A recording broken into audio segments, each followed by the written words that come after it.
Hi, so you probably started off watching Photoshop and now we're getting into Illustrator. I'm going to say most of you do not have experience with Illustrator, which is fine. However, don't use that as an excuse to never use Illustrator. Illustrator's great. Most of my demos are probably going to be Illustrator geared because people tend to stay away from Illustrator from what I'll talk about in a second, and you may find out in a moment. So I opened up Adobe Illustrator. It's the kind of orange AI. And this is kind of my startup screen. And we're going to actually open up a new file together. So I'm going to go to File. Oh, I'm in QuickTime recording my video. Go to File, New. It's going to open up this sort of box. There's templates. You can pop that open. There's some blank templates. There's profiles, things that are typically said and done. If you go to print, there's some letters, legal, some sizes, web, modal, mobile, some normal sizes. This will be good. What we're going to do before we do anything is we're going to take it down to this advanced. If this isn't open, you're going to toggle this advanced button down. We'll take a raster effects from 72 DPI to 300. We'll do more of an in-depth discussion of this, and there's that PDF that explains that we want 300. We're going to click OK, and it's going to open up a new window we're going to kind of play around with. So Illustrator is a vector program. So I got it. I just updated it once to give me all of these tips, but I know them all. It is just trying to be nice and helpful. So with Photoshop, everything was in pixels, and the pixels were on the X and Y axis, and when you zoom out, it makes a full picture. Vector products are a little different. Again, this should be discussed in your Art 100. If it's not, we're going to go over it quickly.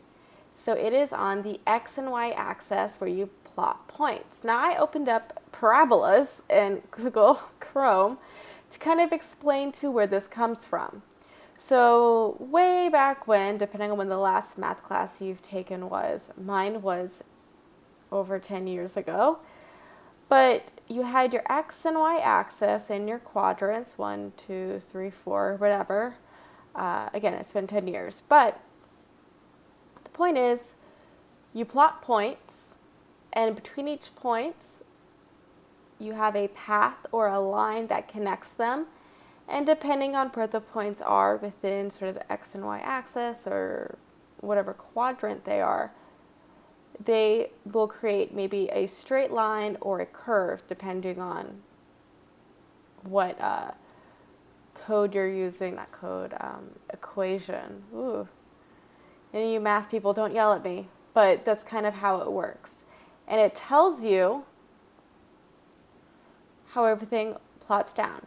So vector-based programs are all mathematical. That means you can scale them up as big as you can. You know, previously we said we can't make a picture bigger than it already is because you stretch and you make up pixels.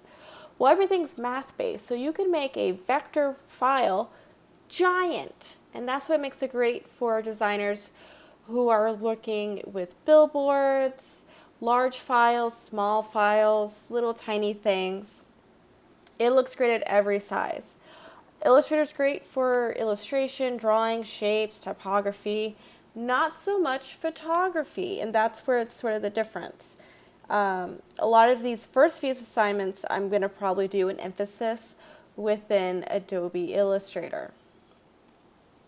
So I'm going to pop back into Illustrator, and you have your window so you can do your workspace however you like. There's topography, which pulls it on up. I like pulling it back because I like being able to see my control panel like before. So if I change my tools, these things typically change when you start using them. You have your menu bar with all of your file, edit like before. Some of the functions are different. There's objects. When we start putting objects on there, type, select, view, effect, which is kind of like those filters, so they're borrowed from Photoshop, and view. So this is kind of placing down shapes. So the first two most important things, you have your selection tool, keyboard shortcut V.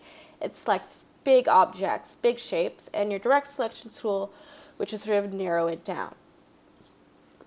We have your magic wand and your lasso. These work different. In Illustrator, they sort of group all of your shapes, your objects, your paths together, as opposed to general selections with a bounding box. You have your pen tool, curvature tool, type tool, line tool, rectangle, paintbrush, shaper, and we'll get into some of these tools. Some of the tools we will not get into, and you'll get into them when you take Illustrator classes. So I'm going to start off with the rectangle tool and toggle it open. By click and hold, it kind of holds open options for me to use, which is great. There's the rectangle, rounded, ellipse, polygon, star, and flare. So we'll take this rectangle tool, and I'm going to click and drag. As you can see, I have a white box with a black outline. And how did I get those colors? So over here, you have your fill and your stroke. If I double click my fill, I can change a color there, or I can toggle down there and I have swatches that I can choose from and change my stroke. Or I can choose none, and none is the box with the red line through. If I take my selection tool V, keyboard, I can move my shape and edit it as often as I like. If I hit delete, I can get rid of it. Rounded rectangle tool. If I hold down shift, it's going to constrain proportions. And I can draw as many boxes as I want. If I just click, it opens up a dialog box that I can kind of give exact measurements. And if I want to do the selection tool, I can select all my objects and delete. Ellipse is kind of the same. Hold down shift for constrain portions. Alter option for pull from center. Actually hold down shift at the same time as well. And I can kind of move these things around. If I go to view, smart guides, it's going to line things up for me, which will be helpful. Now if I go to my direct selection tool, keyboard shortcut A, I can click on my shape and you see that I have points. And I have these handles here, and that means I can, let me zoom in a little, Command plus still. I can move anchor points to modify a shape, and I can move these curve handles to really kind of make it nice and abstract. And that kind of looks like a beanbag chair that's been kind of very sad looking. Let's say I really like this shape. If I hold down Alter option and click, I can duplicate that shape, which is a nice option. And I can make as many of these guys as I want. I can do selection tool, click, drag, and delete. Polygon, see it gives me this here. And as I'm holding down to the mouse still, I have it let up. My finger is still on the mouse. It's still handling it. I'm not releasing it. If I increase or decrease my numbers on my up and down, I can have a triangle and I can increase sides. And the more sides you increase, the more round it looks.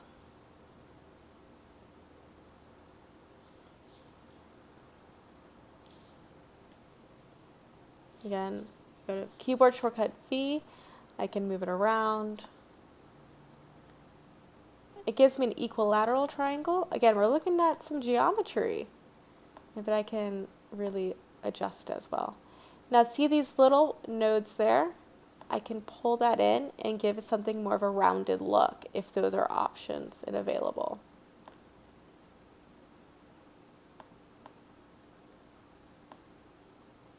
Same as my star tool, I can pull out mini less. If I hold my command key while I'm working, I can change sort of how sharp those points are, which is kind of cool. I could have a really sharp looking star. And I can have fun. And you can always place shapes on top of each other to kind of give a kind of a weird look.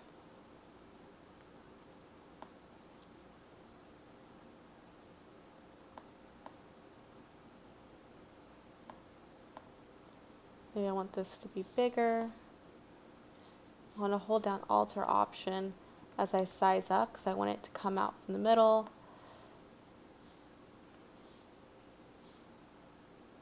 Maybe I like this and I just want to do a Command C to copy this shape, Command V, and I just playing around here. I don't really know I don't have a goal. I'm just playing around with the things that are available to me. Well, making something kind of neat and funky, not really caring about what it is. And Flare tool, it gives you this weird flare.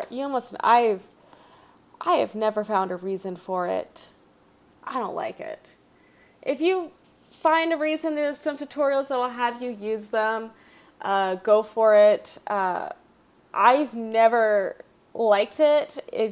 I don't like it personally. I mean, you're welcome to use it, play around with it, maybe try to find an actual purpose for it.